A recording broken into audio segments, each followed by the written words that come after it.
Welcome to Traffic Jam. My name is Leroy, and I'm gonna get right to it, man. Yeah, Triple H is getting cooked out here. I'm just gonna talk about Triple H's get over philosophy. It's under fire. Now, I'm just gonna do a breakdown from both positive and negatives and tell you why his philosophy of getting over is under fire right now. Now, I could talk about SummerSlam of 2026 of night one.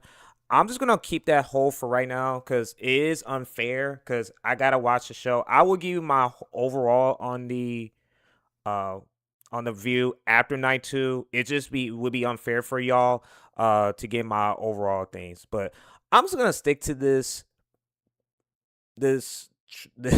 press conference that Triple H has done, and everybody knows. You see the man on the screen, Triple H, the game, that damn good, the cerebral assassin, the CCO of the company, and I'm still gonna say this: he is front and center with WWE all the way.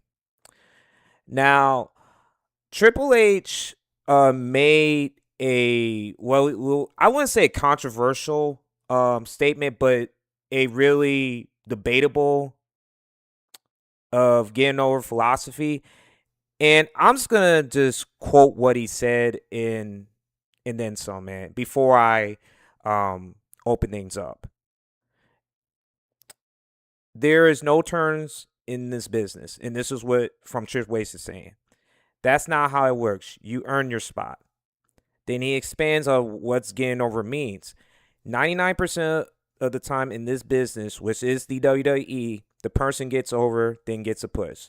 That's how it works. That's how it's supposed to work. Then he continues to elaborate this. You go to your stat. Well, I'm just going to paraphrase it into your mode of status, and then we followed it because otherwise, and he's talking about creative. Most of the time, they will choke, which he's talking about the wrestlers on it if it's not what the fans believe in. And then he elaborates with the loud reaction isn't enough.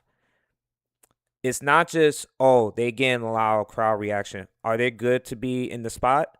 Are they going to hold up their ends of the bargain? Are they going to make mistakes that we regret giving them that spot? And then he also challenged every wrestler that's in the WWE. Says, if you want the spot, go take it. It's there for everybody's to take. That statement right there is 100%. And you don't just go and take the spot, but you have to earn it. And it is very competitive in WWE. Is rather the fans boo you or cheer for you, you gotta connect with those fans at the end of the day, man. And fans must genuinely connect with you at all times, man. And you must consistently do it when the opportunity is given. And when fans gets behind you when you're cheering, that's good. If they get behind you when they're booing you, then that's a plus as well, man. And I can understand where he's coming from because he's the guy that he does get over. And I could just say and I'm going to say this about Triple H, he buried 99% of the roster during his heydays of his time with WWE, of keeping his spots. Got with the Boss's daughter with Stephanie McMahon. He did that. And I mean, I could do all that. But everything he says, what he quoted, is 100% true, man. Because you got to earn your spot at this show. You don't just go there just to go there. You just got to take it and make sure you keep your spot at all times, man. Now, let me talk about the other side that I have I wouldn't say, I would say just a little issue with that. He talks about, and I'm just going to paraphrase what he said. He's talking about, is he over? Is he more over than Cody? Which he's talking about Cody Rhodes. Is he more than over than CM Punk? Is he more over than Roman Reigns? And he also said, is he more over than Liv Morgan, man? This is what Triple H, this is what he said about those guys. Now, I am going to respond to Triple H. Triple H, you don't think LA Knight is over, man? I believe and I will say about SummerSlam Night 1, LA Knight had the biggest pop, probably of the night, man. Like, more pop than CM Punk, more than Cody Rhodes, more than I don't know about Roman. Well, we'll just have to see about Romans, but He was more over than he got the biggest pop than anybody, and then I do believe it was the second match of night one. I believe so, maybe the second or third, but I probably have to go watch. But I would say the second match. He got the biggest pop than any other body, anybody, and everybody could see it, man. And he's organically over with the fans, man.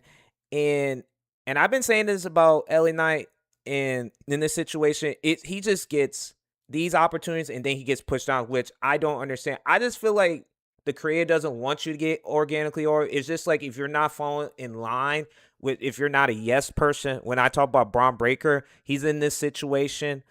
If you're not following the rule, it's not following the guys of that guy right that's out in front of you, Triple H. He's not gonna get you there. He's gonna like pull you down even further. And I always been saying about Triple H, he's not an LA guy, and it's documented. It's documented, man. At the end of the day, man. And I can also talk about Jacob Fatu. He's not organically go over. I truly believe Jacob Fatu is better on his own. I just wish they could use him as the bounty hunter of the bloodline. Just take out the Samoans one by one and get to the title to Roman. I mean, they should have did with this story, man. They had it for him, and then he just said, you know what? If you can't beat him, just join him, man. And I am going to talk about the women's division. Well, yeah, I'll talk about this. Is Chelsea Green is not over now? She's gonna have this match in the ladders match with those. I think it was 5 participants in this match. You don't think she's organically over Triple H? You don't think? And I'm talking about Chelsea Green. You don't think she's over? I truly believe she's more over than Liv Morgan right now, in my opinion. I can also talk about Rhea Ripley of all people. I believe she's more over than any other body in the women's division right now, because people love Rhea Ripley at the end of the day. Now, she has had an injury history. I do believe she's about to be 30 in like probably this year or next year. I might have to check on that, but she's still a young woman, but it's just these injuries are catching up to her. I believe she's more over than Liv Morgan. I have to talk about JCJ, that's with the flail influence, that she gets this exotic booze from across the pond. I believe she's organically over with the fans. What do you guys think? I mean, like these type of statements what Triple H is doing, man, it's just like, I just believe he needs to stop talking and start just listening to what the fans are saying, because this should be the guy, and I'm talking about Triple H, is the guy that does get over with the fans. Now, I will give him this, man. I will give him credit. I did watch some clips of him back in the day when they had that, and this was like, I think WrestleMania 20, probably 22, right after 22, where they had that match with that segment after Raw with Edge and Lita and then John Cena, and they were just going back and forth in the mic, man, and it was like pretty intense. Now, if everybody doesn't know, go watch that clip of him blisterated Edge. Who was in the main events? You need to go like the Kern Jerkers. Like you get the idea, man. You gotta watch that clip, man. Like, where's that at in today's landscape, man? It's just that Triple H, the guy that's in creative, man, is making these decisions, who gets over on the show or not. And it's sad that Triple H is putting himself in this position. I've been saying this. He needs to stop. The more he talks, the more it gets worse it gets, man. And I do understand what he's saying, what he's coming from, because you do got to earn your spot. It's just that him saying these statements, man, is drawing people away, man. And I'm not saying he's wrong what he's saying. Like, the message is clear, but he's the wrong messenger to say these type of things, man. And I do question him just who gets on the show, man, because I do believe these people in the crowd, man, we're so thick with them, what we say these days, man. It's just like, you can't please everybody. And I can understand his sentiment of that, man. You're not going to please everybody, man. But I do believe the marks these days, man, will do whatever he want to get on the show, get where he needs to go, and the whole 9 yards.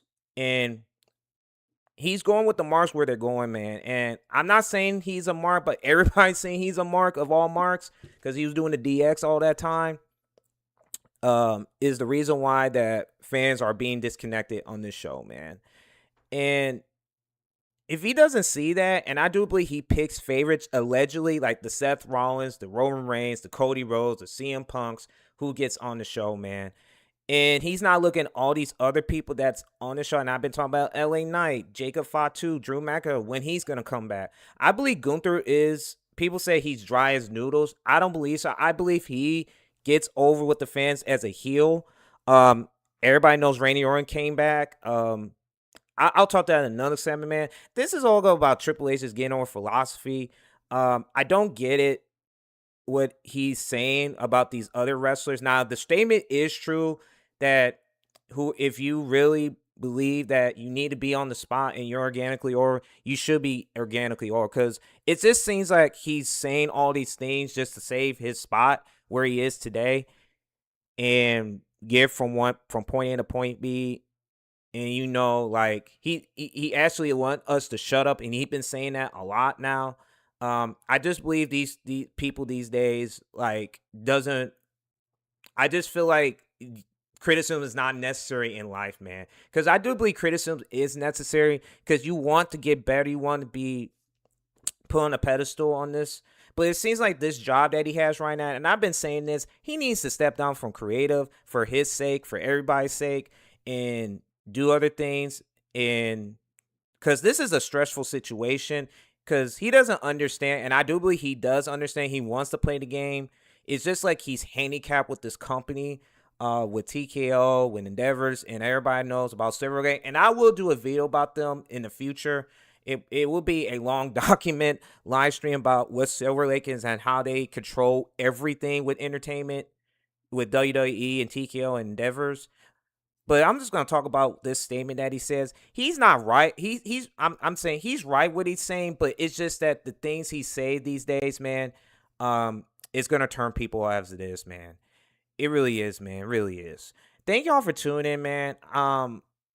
I could do a long video about this stream about this. It's just that I had to think about what he was saying. Now, I did I slept well about this. I could have obliterated this guy to the highest degree, but I can't do that just because he is right. Because you got to earn your spot and to be competitive as it is. I know everybody, these other people like the stream would obliterate this guy because he's the reason why most guys didn't get over, like the Kennedys of the world back in the day. MVP, Kane was underused at that time. A bunch of people. I mean, Booker T at that time, man. He could have put him over. I could have done that. I mean, I could do that, man. But he's not wrong what he's saying. It's just that he's the wrong messenger to say this, man. Because I do believe you do have to earn your spot on this show, man, at the end of the day, man. Because it is a hard competitive sport. Well, they'll say it is sports entertainment, allegedly, on this show. But he is right. You do got to earn your spot. You got to keep it. You got to get connected with the fans. It's just that he's the wrong messages to say this, man, at the end of the day. And it is fair what he says. It's just that he's the wrong person to say this about this, man. He really is, man. So, yeah, man. And I always say this. They need to stop doing press conferences at the end of the day. They need to stop doing it. Really, for real. They need to stop. Because it just like what ESPN is doing right now and them WWE is doing, it's just like this is a mistake. And I've been saying this. They need to stop doing these press conferences because the more he does this, the more he talks, it's going to bite him in the butt. Because he's already public enemy number one in the WWE community as it is. You could say the pro wrestling world right now is saying these type of statements during this show, and they have Night 2 coming up, which I do believe maybe a little bit. Like I said, I'll get my overview by the end of the night, what I think about this show. It's just that he's just the wrong messenger to say this, man. He really is, man. Triple H, man, please stop doing these press conferences and just let the matches speak for itself. Just let it speak for itself. Don't try to be an advocate for this WWE because you're a figurehead of this company. Just stop doing it, man. Just stop it, man. Just stop it. Please. Please, for your sake. Just stop it. All right, guys. Thank y'all for tuning in. You have a good one, and I'm going to get out of here. And good luck watching Night 2 if you're still going to watch Night 2 of SummerSlam. All right.